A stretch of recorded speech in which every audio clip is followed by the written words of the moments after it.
Many different types of pumps exist to assist fluid movement in a variety of systems.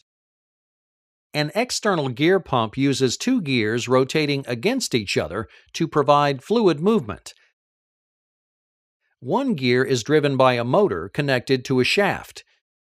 This is called the drive gear because it is driven by a motor, and it in turn meshes with and drives the movement of the second gear.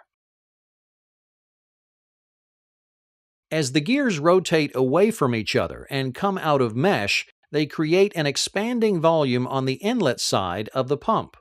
This creates a vacuum at the inlet port, allowing fluid to flow into the pump. Then fluid flows into the cavities and is trapped by the gear teeth. As the gears rotate, a flow path is created around the outside of each one. Fluid trapped in the slots between teeth is carried around and discharged into the cavity with the outlet port. Meshing of the teeth in the center of the pump seals the outlet port from the inlet port. No fluid passes between the gears.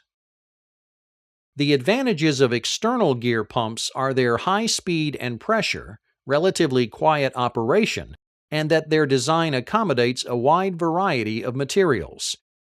Disadvantages include bushings in the liquid area can become worn and that they have fixed end clearances. Internal gear pumps are exceptionally versatile. This type of pump has one inner gear which is inside a second outer gear. The inner gear has a shaft driven by a motor and has teeth that protrude outward. The outer gear has teeth that protrude inward toward the center of the pump. As the inner gear rotates, it meshes with and moves the outer gear. Liquid is trapped in the gear spaces and carried from the inlet to the discharge. A stationary crescent-shaped divider separates the intake and discharge portions of the fluid. Advantages of internal gear pumps are a smooth and almost pulseless flow, and slightly more horsepower for its size. Disadvantages are its higher cost, limited size range, low to moderate pressure ratings, and few sources of manufacture. A rotary vane pump is a positive displacement pump that consists of vanes mounted to a rotor. The vanes are on an off-center drive shaft. As the shaft rotates, the variable length vanes slide in and out to maintain contact with the pump housing. The tension in the vanes is maintained by either springs or hydraulic pressure. As the vanes rotate, they create chambers of varying sizes within the pump. Fluid enters at the largest chamber. As the vanes rotate and retract, the chambers get smaller, forcing fluid to exit through the discharge port.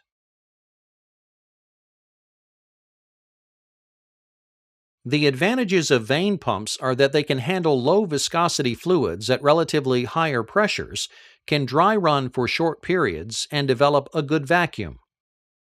Their disadvantages include complexity and their unsuitability for both high pressure and high viscosity fluids. Piston pumps come in many different forms. A swash plate is a device used to translate the motion of a rotate shaft into the reciprocating motion of a piston. Swash plate piston pumps have a rotating shaft connected to a cylinder block containing pistons, which are pressed against a stationary swash plate that sits at an angle to the cylinder. As the shaft rotates, the pistons move against the swash plate, causing them to reciprocate within the piston block.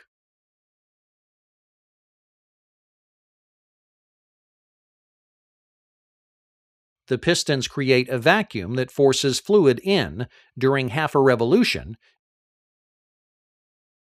and expels fluid during the other half.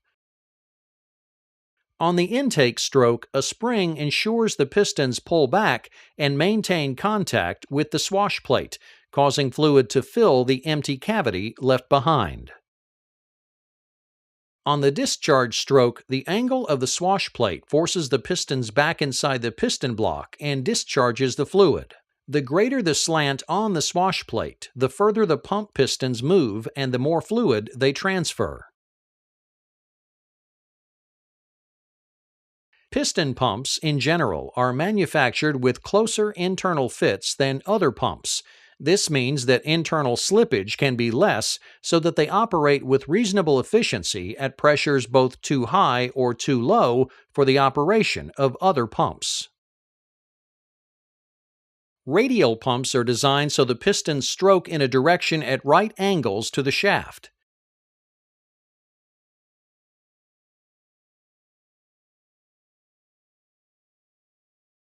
The pistons are arranged like wheel spokes around a cylinder block with an eccentric central cam mounted on a drive shaft. As the shaft rotates, the cam moves towards the pistons, forcing them down into the cylinder block and discharging the fluid.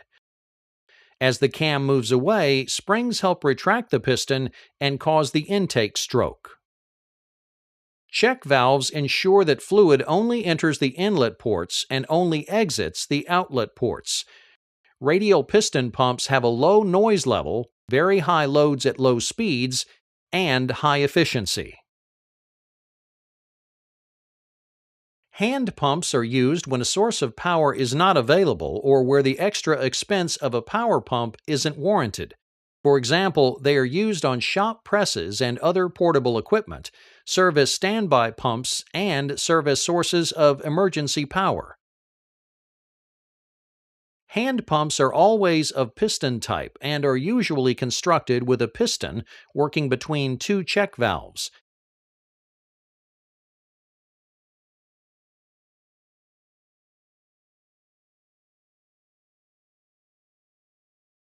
Double-acting hand pumps are more efficient, allowing fluid to both enter and discharge on both strokes of the piston.